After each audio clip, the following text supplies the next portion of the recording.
Ты родился русским и считаешь это своим главным достижением? Тебя не устраивает твоя жизнь? Ты атомизированный, эксплуатируемый, не очень образованный член российского общества. Тебе так хотелось бы хотя бы на что-то реально влиять в этой жизни, но олигархическая диктатура такой функции просто не предусматривает. Тебе хотелось бы почувствовать единство, братство, поддержку. Не унывай, у нас есть для тебя вариант. Присоединяйся к движению «Русская община». В «Русской общине» тебе доходчиво объяснят, что все беды общества от нерусских и предателей Родины. В общине ты обретешь долгожданную частичку власти, но только такую, которую тебе дали хозяева, и с помощью которой ты будешь укреплять кремлевский режим. В русской общине ты найдешь собратьев, и вы будете вместе ездить на стрелки, прям как в школьные времена. А еще полиция разрешит вам пошалить и побегать у нее на подтанцовке, и даже побить таджиков, узбеков, киргизов, жителей Кавказа, а если повезет, даже цыган. Мы русские, с нами Бог, не включай мозг, иди к нам,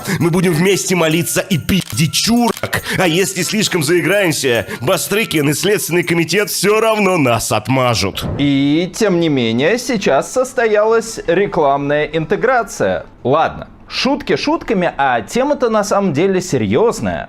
Когда почти 3 года назад я снимал большой выпуск про историю скинхедов в России и прогнозировал всплеск деятельности ультраправых группировок, то некоторые не верили, а кто-то писал даже в духе «Вот сейчас скинов не хватает, чурки вообще распоясались». Ну вот, получите, распишитесь. На дворе 2025. И с одной стороны, на фоне войны и искусственно раздуваемой властями мигрантофобии мы видим ренессанс неонацистских группировок, устраивающих нападения на нерусских и на антифашистов, чисто в традициях нулевых годов. С другой стороны, на подсосе у властей и при поддержке карательных органов возникло самое крупное ультраправое движение в России за очень долгое время – «Русская община». Она создала собственную, на практике далеко не всегда работающую систему взаимопомощи. Ее активисты вместе с полицией устраивают рейды против нерусских, участвуют в цыганских погромах, избивают, а порой и убивают людей. Общинники пишут доносы на музыкантов и художников, устраивают народные празднования. В общем, интересные ребята.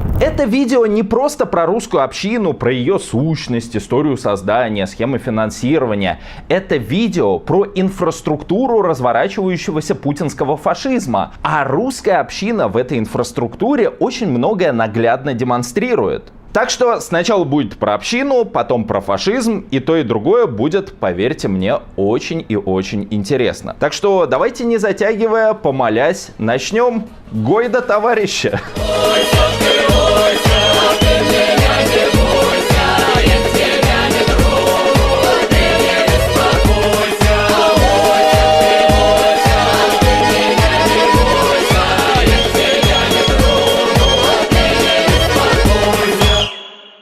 Друзья, прикиньте, мы взяли и запустили собственный VPN. Ну, как мы, ряд левых и социалистических ресурсов. VPN называется Прометей, и для наших донатеров на Бусти и на Патреоне он достается бесплатно. Он работает на базе технологии OpenVPN. С 1 июня наши донатеры получают на почту или в личку сообщения с инструкцией и кодами для подключения. И, конечно же, VPN этот предназначен не для каких-то там богомерзких противоправных действий, а для того, чтобы ускорять совсем не заблокированный, а лишь замедленный YouTube и смотреть на нем канал русской общины, проповеди Андрея Ткачева и Зига послания Мишани Маваши. Так что совмещайте приятное с полезным и помните, что никакие фонды нас не поддерживают. Все, что создается на этом канале, создается сугубо на ваши пожертвования. И да, есть одна очень интересная и, на мой взгляд, важная инициатива для студентов и трудящихся в России. Ее запустила команда ОВД-Инфо. Политические репрессии в России – это не только про административные и уголовные дела, но и про увольнение и отчисления по политическим мотивам. В таких ситуациях вам поможет новый проект ОВД-Инфо по собственному желанию.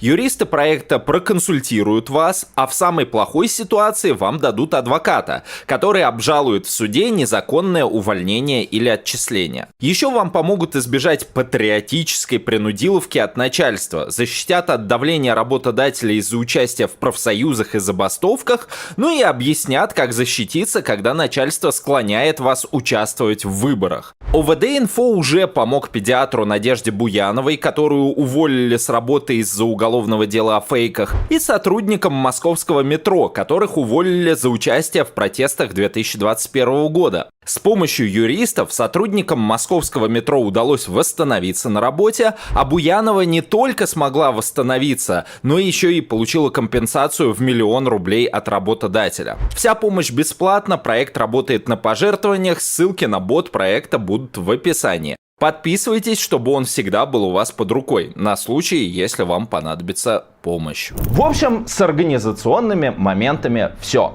Теперь пойдемте дальше, нас ждут общинники. Если вы смотрели мой выпуск про скинхедов, то наверняка знаете, что ультраправые фашистские организации очень часто кооперировались с властью в России. Эти замечательные истории про то, как скины тренировались на базе московского ОМОНа, и это было санкционировано свыше. Или еще более замечательные эпизоды про то, что боевая организация русских националистов, отметившаяся чередой резонансных убийств, включая антифашистов Станислава Маркелова и Анастасии Бабуровой, курировалась из администрации президента. Но все это взаимодействие всегда шло кулуарно и вскрывалось либо в ходе каких-то журналистских расследований, либо в ходе судебных показаний. Более того, в 2010 году, после беспорядков на Манежной площади, правых начали жестко давить. Ну а с 2014 года русские фашики либо уехали воевать на Донбасс, кстати говоря, по обе стороны фронта, либо были жестко зачищены. Правые организации, сохранявшие более-менее серьезные признаки оппозиционности, громились, а их лидеры сажались в тюрьмы, как Демушкин или Белов-Подкин. И вот, казалось бы, все. Середина 2010-х годов. Правые либо утилизируются по приказу Кремля на Донбассе, либо их утилизируют самих в России. Но свято место пусто не бывает. И начинают появляться уже околовластные ультраправые проекты. Сначала ограниченного функционала. Точками сборки таких черносотенных организаций становятся часто храмы. Возникают боевые христианские дружины, и наиболее заметный и успешный подобный проект, существующий, кстати, до сих пор, это 40 сороков. Он создавался при покровительстве патриарха Кирилла. Здесь обкатывали технологию конвертации околофутбольных хулиганов, правых банов в святую боевую братью, которая чаще всего отмечалась нападениями на протестующих против строительства храмов. В целом, ребята неплохо хайпили, но какой-то супермассовой организацией не стали. То ли дело русская община, поднявшаяся во весь рост уже после начала полномасштабной войны на территории Украины. Более 150 отделений по всей России и не только по ней. Общинники пустили щупальца, например, еще и в Казахстан. Собственное приложение, комьюнити, спортзалы, система быстрого реагирования, массовые мероприятия, рейды совместно с полицией. Причем возникло это все очень и очень быстро. Это сейчас у русской общины канал-миллионник на Ютубе, целая сетка телеграм-ресурсов и страниц в других социальных сетях. А вот несколько лет назад всего этого просто не было. Немногие знают, что информационной основой для данного ультраправого проекта стал не шибко примечательный ковид-диссидентский канальчик отца-основателя общины Андрея Ткачука. Кстати, не путать с идиозным православным проповедником Андреем Ткачевым. Канал этот ныне переименован в «Русская община ЗОВ». Именно там Ткачук в 2020-2021 годах потихоньку шизил про 5G-вышки, про ковид-заговор Запада, не привлекая внимания санитаров. А вот потом вдруг пошло-поехало. Стрелки, махача, доносы, мощный русский движ на подсосе у ментов.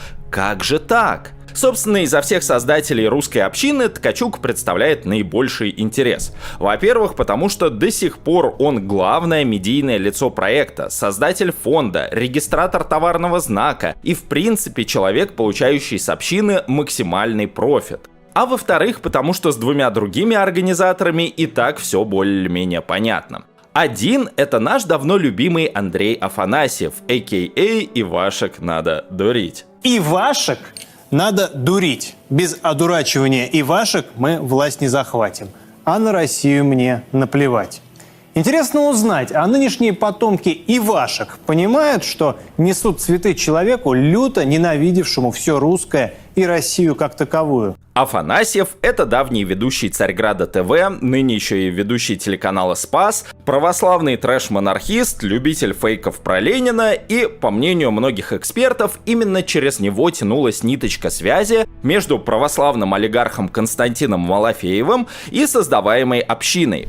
Афанасьев в 2010-х годах уже руководил несколькими ультраправыми проектами, которые финансировал Малафеев. Сначала это была русская молодежная организация, потом «Двуглавый орел», ну и тут, скорее всего, Малафеев ввел своего человека в, так сказать, совет директоров курируемого проекта. Второй организатор русской общины — это еще больший фрик Евгений Чесноков, бывший координатор движения «За жизнь», выступавшего за полный запрет абортов в России. Ну а вот третий организатор, Андрей Ткачук, да, это персонажик позанятнее. Это бывший региональный чиновник, депутат, даже локальный медиамагнат, как говорили многие. Начинал он в стародавние времена с полуюмористических и остро актуальных передач на омском телевидении, где по заказу мочил местных чиновников, например, в проекте «Спиной к городу». Дальше подался в бизнес, аффилированный с местными князьками, а потом совершил камбэк в медиапространство, а заодно сам стал чиновником. Он руководил губернаторским пресс-центром, затем стал заместителем начальника управления информационной политики администрации Омска. В городской и областной администрациях Ткачук работал с 2005 до 2009 года, параллельно работал еще и политтехнологом и помогал с выборами местным омским единороссам. Кроме того, Андрей Ткачук включается в медиабизнес. По данным Spark, до 2012 года он числился гендиректором или совладельцем как минимум 10 компаний, связанных с рекламой или СМИ. В их числе «Домашняя газета», медиахолдинг «Слово», «Омское радио», рекламное агентство «Современный город» и новостное издание «Супер Омск».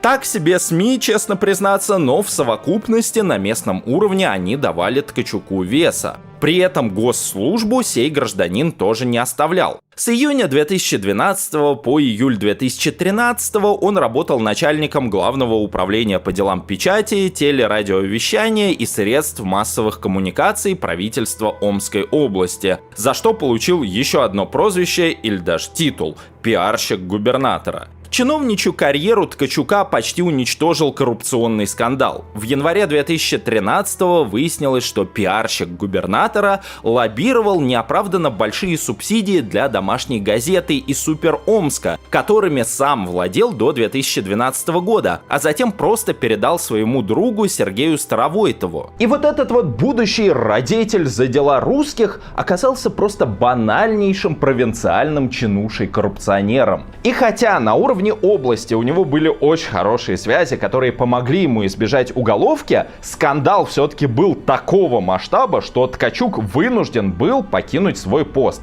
Хотя, кстати, его говноиздания продолжали получать довольно-таки приличные деньги. Например, в 2015 году связанный с ним медиахолдинг «Слово» заключил с мэрией Омска контракт на 3 миллиона рублей, в рамках которого должен был опубликовать всего лишь 200 материалов статеек, посвященных работе горадминистрации. Где-то в это же время Ткачук начинает ехать головой на монархической теме. Он признается, что демократия — это для временщиков, а вот монархия — это да, только с нею Россиюшка с колен-то встанет. В том же 2015-м Ткачук создает общественное движение «Единый фронт», цель которого было стать большими путинистами, чем сам Путин. Хотя эта фишка на общероссийском уровне уже была закреплена вроде как за фриками из нода, но Ткачук честно старался, чтобы его заметили. «Единый фронт» конвертировался в оплот, и тут появляется фишка, которую в дальнейшем будут использовать и в русской общине – народный бесплатный юрист. В 2017 году Ткачук выбирается депутатом Омской городской думы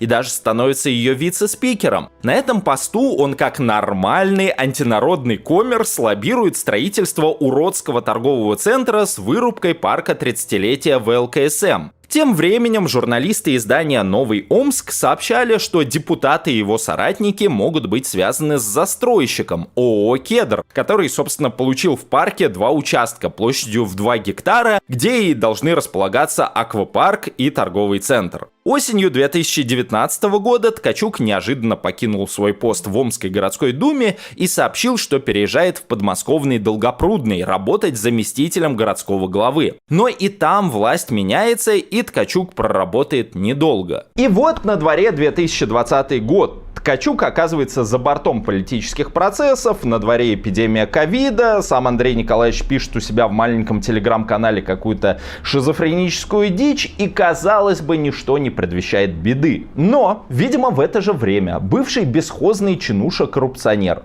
он же по совместительству бывший медийщик, он же монархист, понимает, что на Руси есть как минимум один персонаж, который пользуется влиянием и который привечает вот таких же кадров, как он. Это, естественно, Константин Малафеев. Тоже тот еще пройдоха. Выпуск про него у нас на канале, можете посмотреть по ссылкам на экране и в описании. Ткачук начинает постить материалы малафеевского движения «Двуглавый орел». Тут же, видимо, наводит контакты с царьградовцами, и тут его карьера начинает идти в гору. Хотя СМИ обычно указывают на конец 2020-го, как на время возникновения русской общины, но реальный запуск проекта состоялся уже с началом войны в 2022-м. В 2021-м Ткачук еще ненадолго возглавит Фонд содействия социально-экономическому развитию Ярославской области, но в марте 2022-го на ультраправой патриотической волне создается уже группа русской общины в ВК. Летом того же года Ткачук создает благотворительный фонд «Русская община», который чудесным образом наполняется в последующие месяцы аж 10 миллионами рублей пожертвований от неких меценатов.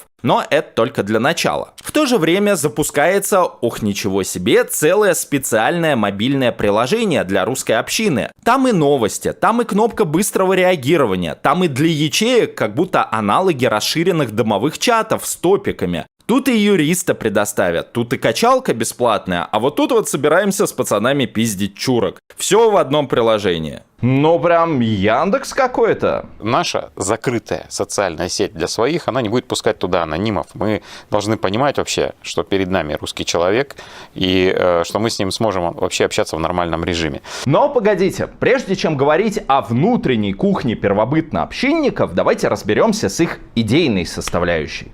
Если вы думали, что за идеологией русской общины стоят какие-то хоть сколько-нибудь важные и серьезные интеллектуальные изыскания, то я поспешу вас огорчить. Ничего такого там нет. Там просто старое недоброе черносотенство, абы как адаптированное под современные реалии. Мы русские, с нами Бог, с нами Путин, а против нас вот эти вот страшные мигранты и национал-предатели. Ну и как-то по боку, что Бога вообще-то не существует, мигрантов в последние годы становится все меньше и меньше, а главные национал-предатели сидят в Кремле и на Старой площади. В чем, собственно, задумка организации? Спикеры заявляют следующее. Дескать, вот у приезжих в России есть свои диаспоры, а у русских в России почему-то нет своей диаспоры.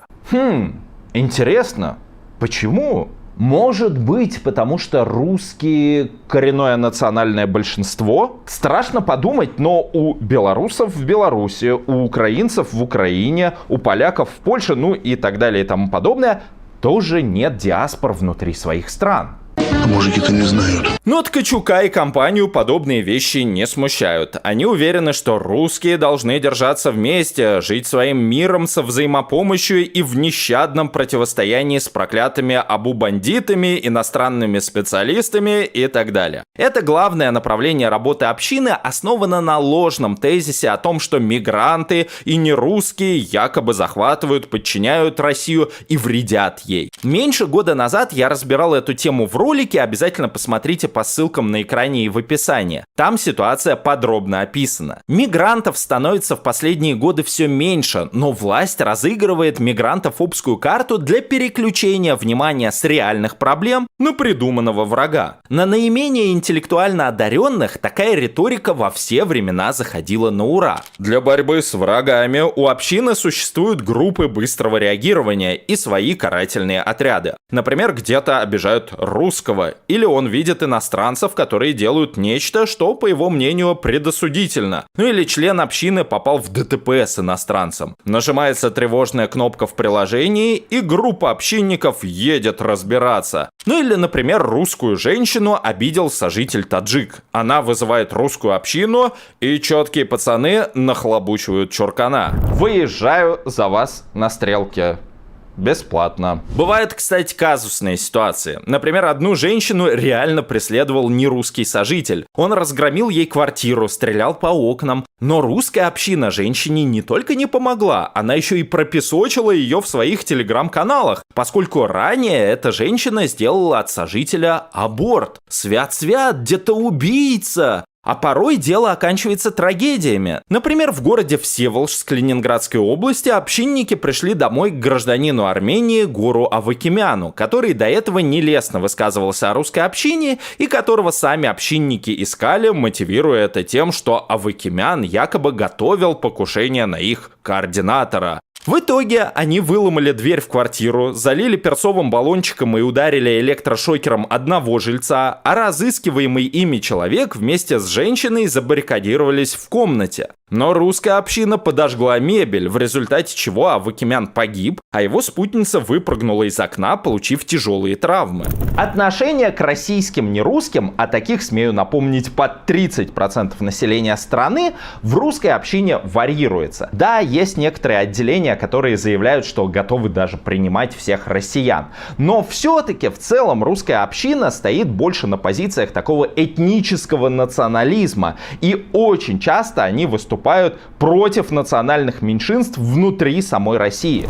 Исследователи из центра «Сова» указывают, что общинники регулярно нападают или давят на нерусских граждан России. Да и новости, и даже каналы самих общинников говорят о том же самом. Например, они поддерживали цыганский подром в Коркино, пригороде Челябинска, где подростки-цыгане, граждане России, зарезали таксистку. Русская община также всячески раздувала эту тему через свои информресурсы. Или вот, исламский блогер из Усть-Лабинска Мансур Гнеев оштрафован на 15 тысяч рублей и арестован на 2 недели за разжигание ненависти и вражды и неповиновение полиции. Это произошло после наезда на него со стороны русской общины. А вот вообще казусная ситуация. Житель Дагестана пожаловался аж самому Владимиру Путину на нападение русской общины. По его словам, ему разбили голову и залили глаза перцовым баллончиком. Сами члены русской общины рассказали, что мужчина оскорбил супругу участника так называемой СВО и опубликовали видео с его извинениями. Но выяснилось, что сам избитый общинниками дагестанец мало того, что гражданин России, так еще и тоже ветеран этой самой русско-украинской войны. Он недавно прибыл с фронта и имеет боевые награды. То есть русская община абсолютно не стремается отмудохать и даже публично унизить не просто гражданина России, но и ветерана, почитаемой ими же войны. А вот в Саратове активист русской общины воспользовался СОС-кнопкой после того, как его гость начал разговаривать на, о ужас, татарском языке, кто бы мог подумать, в России, и выразил неуважение к имперскому флагу, который висел на стене. Или вот под Сургутом русская община наехала на нагайцев после того, как те потребовали снять наклейки с машин общинников. И таких случаев уйма. Вы понимаете, что эти идиоты на ровном месте разводят межнациональные конфликты, я не знаю, ради хайпа или по дурости, не только с приезжими, но и с частью российского многонационального общества. В этой своей работе они доходят порой до откровенного дебилизма. Вот, например, Дом дружбы народов в Челябинске анонсировал многонациональную масленицу. Казалось бы, ну что такого? Могут другие народы праздновать масленицу? Но как бы да легко. Но альтернативно одаренные активисты русской общины подняли вой, начали названивать в Дом дружбы народов, а когда их там отшили, они стали публиковать посты в духе вы сделаете межнациональный Курбан-Байрам, межнациональный Рамадан и межнациональный Песах. Уважаемые члены русской общины, я понимаю, что умные и образованные люди идут к вам очень редко, что, в общем-то, логично, и какие-то элементарные вещи порой вам объяснить просто некому. Поэтому эту неблагодарную задачу я беру на себя. Рамадан и Курбан-Байрам — это мусульманские межнациональные праздники. Я понимаю, что для русских националистов вот эти вот все мусульмане — это вот что-то одинаковое. Но вообще-то нет. Это очень разные народы. А вот Песах — это, да, действительно еврейский национальный праздник,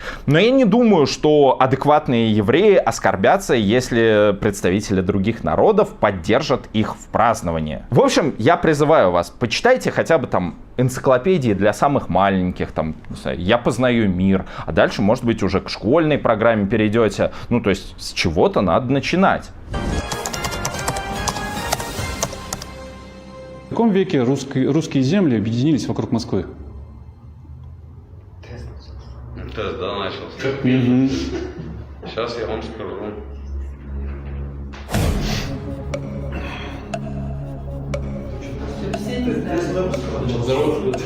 Так, предполагаю, Нет, люди реально сдают этот тест для того, чтобы доказать, что они могут здесь жить. это 10-11 век, мне кажется.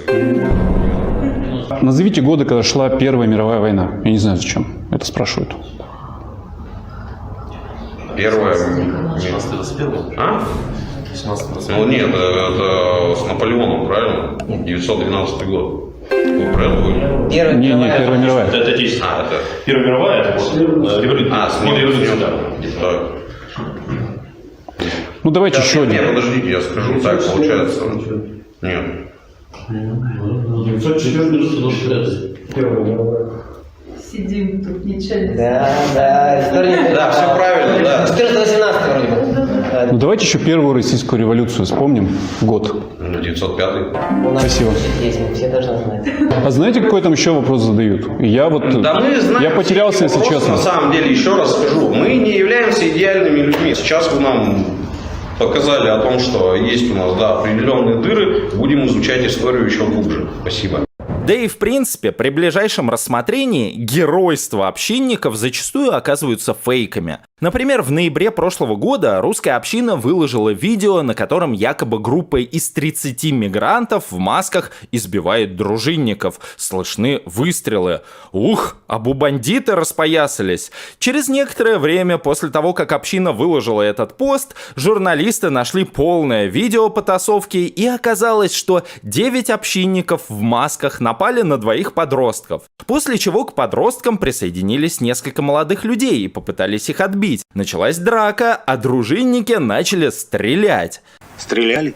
Да что там нападение против представителей нацменьшинств? Общинники жестоко нападают на самих русских. Вот недавний пример. В Коврове, Владимирской области, 3 участников местной русской общины напали на парня по имени Илья. Конфликт начался после того, как 18-летний Илья якобы оскорбил одного из общинников по имени Виталий. Тот позвал недоброжелателя за гаражи поговорить, но в назначенное время он появился там не один, а еще с 2 крепкими мужиками, друзьями по общине. 31-летним Русланом и 24-летним Артемом. Эти 3 затащили юношу в Тойоту Марк, отобрали у него телефон и увезли в лесополосу. В лесу Илье связали руки, надели пакет на голову и начали колотить и бить электрошокером. Ему угрожали изнасилованием резиновой дубинкой и убийством. Через 3 часа истязаний мужчины бросили жертву и уехали. Так это он просто неправильным русским оказался.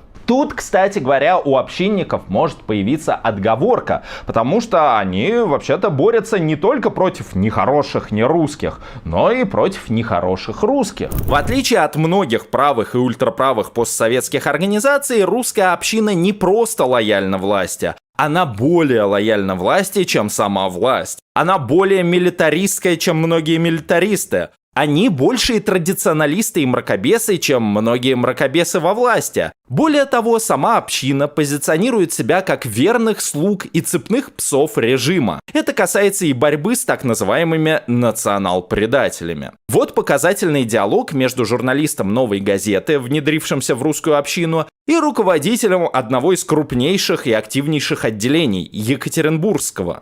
А враги и предатели — это кто? Поинтересовался я. «Вырусь», — бросает Игорь без ненависти, а больше с какой-то брезгливостью. Заметив мое непонимание, Черноскутов решает внести ясность. «Вырусью мы называем иноагентов, пособников иностранных спецслужб и либералов. Это не только те, кто уехал и поливает дерьмом страну, но и те, кто, находясь здесь, среди нас, сочувствует и помогает врагу. И как планируете с ними бороться? Как планируем? Мы не планируем, мы боремся. Мы живем в правовом поле и выступаем за то, чтобы те, кто здесь остался, несли ответственность по закону Российской Федерации. Если есть люди или организации, чья деятельность направлена на разлад в стране, пропаганду нетрадиционных ценностей, община ставит в известность правоохранительные органы, и мы не позволяем им нарушать закон». Да, первобытные общинники не только гопники, но еще и стукачи. И они систематически отправляют кляузы в соответствующие органы, борясь с вырусью. На их съезде в этом феврале целый блок был посвящен созданию так называемых кибердружин, которые будут работать ботами, таких, кстати, вероятно, будет очень много в комментариях под этим видео, и которые будут также строчить кляузы. Впрочем, кляузы далеко не всегда остаются сугубо в сети. Например, в феврале 2024-го общинники пришли в кофейню Алены Поликевич в Люберцах. Толпа из 20-30 крепких спортивных мужчин, часть из которых была в черных масках и в камуфляже, хотела разобраться с Поликевич, потому что она выгнала из своего заведения ветерана СВО, который, по ее словам, дебоширил, пугал баристу и гостей. Алена Поликевич толпы мужчин не испугалась и отказалась обслуживать и их тоже. Те в ответ вызвали полицию, написали обращение главе Следственного комитета Александру Бастрыкину и потребовали проверить девушку почему-то на причастность к финансированию ВСУ. Хозяйку кафе оштрафовали на 45 тысяч рублей за дискредитацию армии. А потом еще и возбудили уголовное дело по статье 282 «Возбуждение ненависти либо вражды». Наказание по этой статье до 5 лет лишения свободы. Алена Поликевич не стала дожидаться решения суда и уехала из России. А еще русская община героически боролась с мемориалом Алексею Навальному, выбрасывая цветы. Да, это жестко. Часто их целями становятся антивоенные активисты, но, в общем-то, не только. В Ульяновске уличного художника Егора Захарова, известного под псевдонимом Холтов, осудили на 100 тысяч рублей в рамках уголовного процесса. Его обвинили в оскорблении чувств верующих, а донос на художника написали как раз активисты русской общины.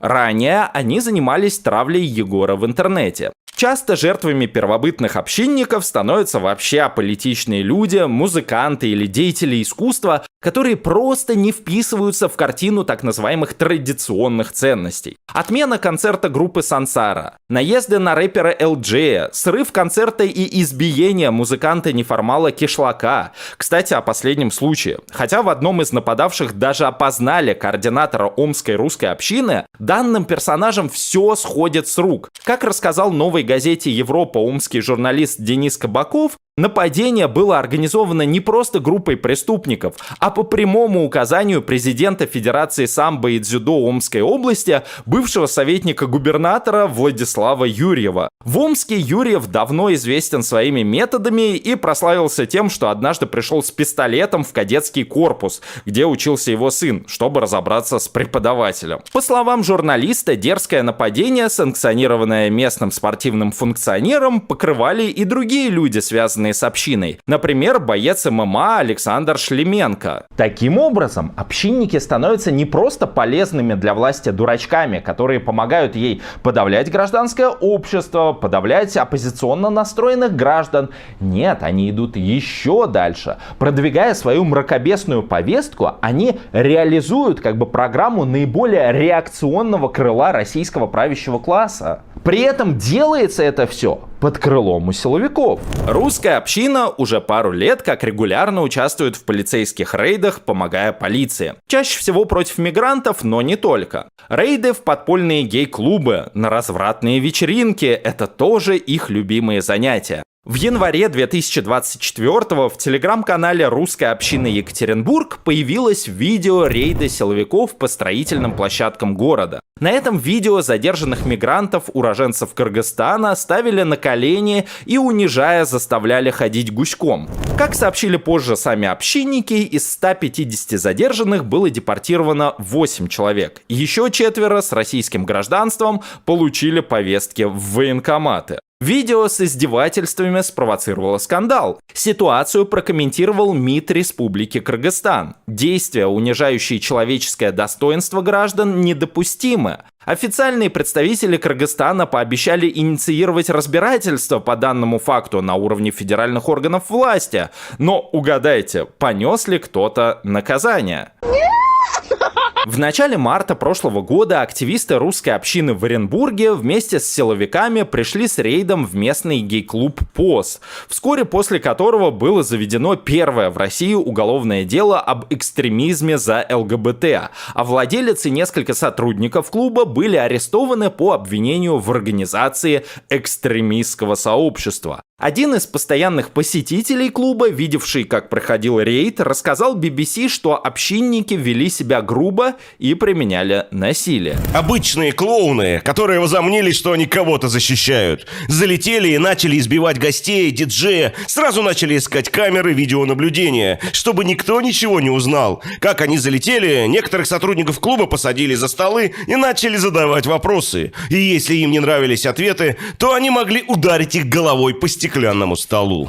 Или вот, частную эротическую вечеринку во дворце Трезине на Васильевском острове в Санкт-Петербурге в ночь на 22 сентября 2024 сорвали общинники и полиция. Мероприятие анонсировалось как «Ночь искушений без границ» для избранных гостей под названием «Инферно» с отсылкой на первобытные инстинкты человека и преисподнюю. Казалось бы, мероприятие закрытое, люди взрослые, но нет, нельзя такое на Руси православной. Активисты русской общины столпились перед зданием и распугивали гостей. Позже подкатила полиция, осмотрела здание. Хотя никого не задержали, вечеринку все-таки сорвали. Государство может быть спокойно.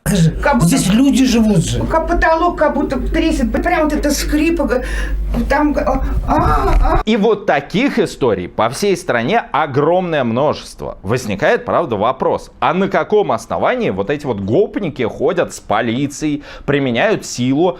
Но на самом деле законодательные основания у этого, как ни странно, есть. Они помогают правоохранительным органам вроде как на законных основаниях, действуют как добровольные народные дружины, и их деятельность регулируется ФЗ об участии граждан в охране общественного порядка, ну и местным законодательством. Согласно закону, дружинники вправе содействовать полиции, участвовать в предупреждении правонарушений, а также разъяснять нормы поведения в общественных местах. Хотя критики часто указывают, что общинники сами же нарушают этот закон, либо не регистрируясь в реестре народных дружин, не имея опознавательных знаков, ну и так далее. Но вы же понимаете, формальности в России действуют только против оппозиции. Тем более, что покровительство общинникам оказывает лично глава Следственного комитета Александр Бастрыкин. Бастрыкин – популярная фигура среди российских ультраправых. Глава Следственного комитета сам неоднократно выступал против массовой миграции и говорил о преступлениях мигрантов.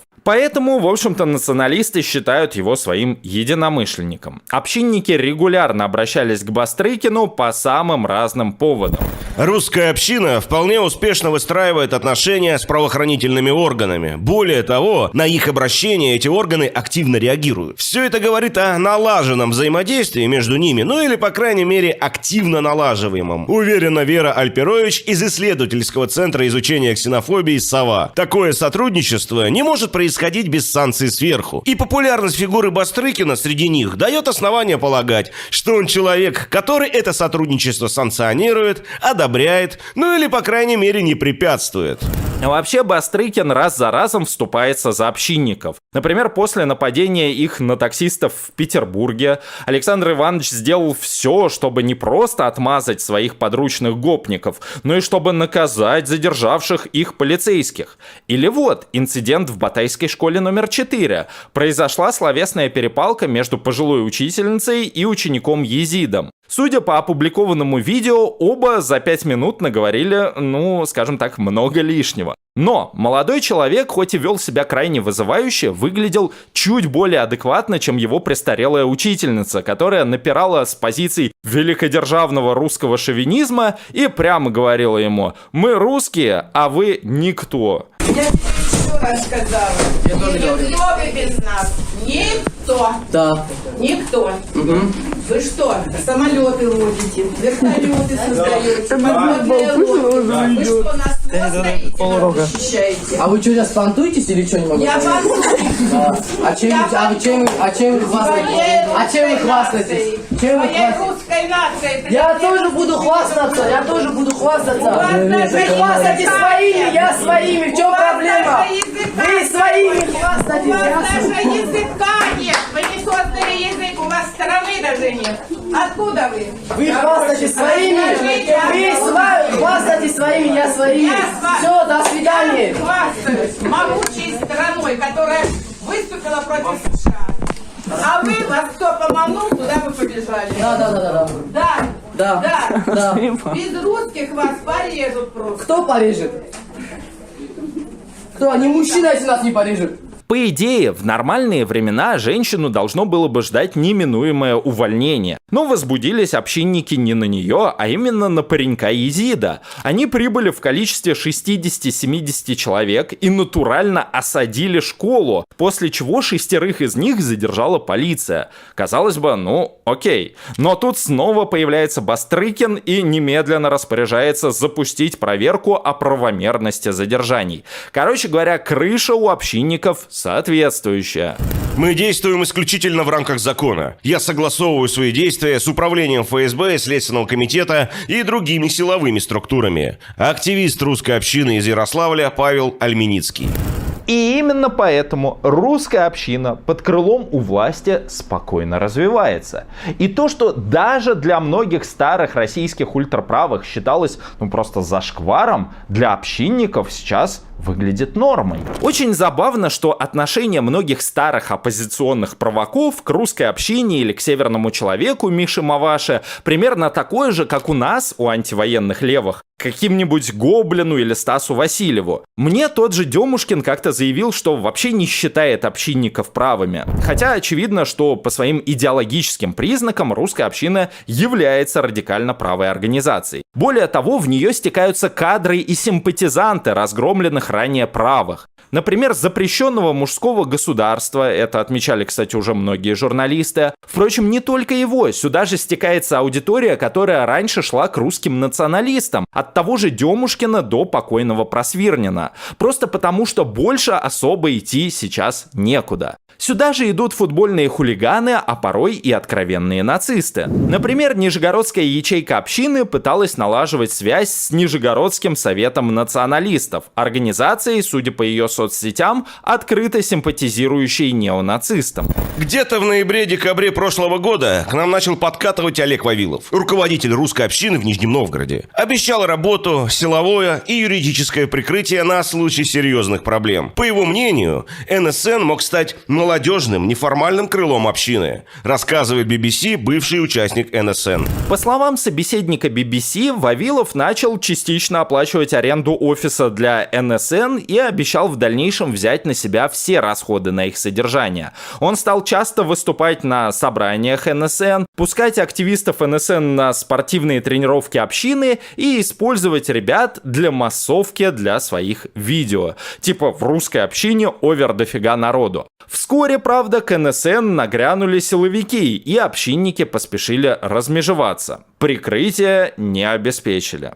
Еще одним важным источником подпитки организации являются ветераны, так называемой СВО. Журналисты и эксперты, изучающие общинников, отмечают, что к ним приходит много СВОшников, которые намерены наводить железный русский порядок еще и в тылу. Более того, у общины есть прямая связь с фронтом через ультраправое формирование Эспаньола. ЧВК «Эспаньола» была сформирована на Донбассе осенью 2022 года из числа ультраправых футбольных фанатов. Ее командиром является человек с позывным «Испанец» Станислав Орлов. С 2014 года он принимал участие в вооруженных столкновениях на Донбассе в составе разведывательной роты. Орлов является бывшим футбольным хулиганом неонацистского объединения Red Blue Warriors, клуба ЦСКА. В среде футбольных фанатов данное объединение также известно как армейцы. Их эмблемой является череп и кости, изображение 3-й танковой дивизии СС «Мертвая голова» внутри кельтского креста, одного из наиболее распространенных символов неонацистов-скинхедов. В середине 90-х, в начале 2000-х они являлись одной из наиболее сильных и влиятельных фанатских группировок в России. Одним из примечательных бойцов «Эспаньолы» является также неонацист Евгений Рассказов с позывным «Топаз». Он же бывший участник неонацистского военного формирования ДШРГ «Русич». Когда человек на войну уже едет, это же половое влечение, понимаешь? Это как поебаться хотеть. То есть, вот сидит человек, говорит, хочу воевать. Это же вот примерно как бабу хотеть. Когда ты убиваешь, собственно, ну, допустим, поросенка, вот, ну, все понимают, какой он называет поросенком, ты ж как бы думаешь, ты вот смакуешь то, что у него там жена вдовой осталась. Ты вот смакуешь, что как они там рыдают всей семьей. Вот, что, значит, он там придет домой в гробу и все такое. И, ну, вот, эрекция же появляется. Ну, появляется же. Ну, чуть-чуть. Ну, я вот об этом пытаюсь как бы сказать. Спонсором подразделения является Шендрик, начальник службы безопасности РЖД, связанный с олигархами-братьями Ротенбергами. А снабжением боевиков ведает футбольный болельщик и брат главы администрации Раменского городского округа Московской области Ханин. Собственно, «Эспаньола» проводит военное обучение для русской общины и северного человека. Это происходит не подпольно, не кулуарно, а открыто и на показ. А вот что лидер «Эспаньолы» говорит на съезде русских общин. В рядах «Эспаньолы» на данный момент находится большое количество представителей русской общины. Русская община – это добро, которое сейчас просыпается. А добро, как известно, должно быть с кулаками. Вот те самые кулаки – это и есть «Эспаньола». Можете рассчитывать на нас. Задача русской общины – это поддерживать порядок внутри, в тылу, чтобы было куда вернуться тем, кто сейчас отстаивает интересы страны на переднем крае. Поэтому мы с вами одно целое. Русская община полностью рассчитывать может на возможности «Эспаньолы», а «Эспаньола» чувствует себя полностью полноправным членом русской общины. Более того, и на местах ребята тоже нормально проводят время. В этот раз наши подмосковные братья отрабатывали навыки безопасного применения оружия в ближнем бое. Кроме того, участники осваивали тонкости досмотра и штурма здания, занятого противником с использованием автоматического стрелкового оружия и гранат.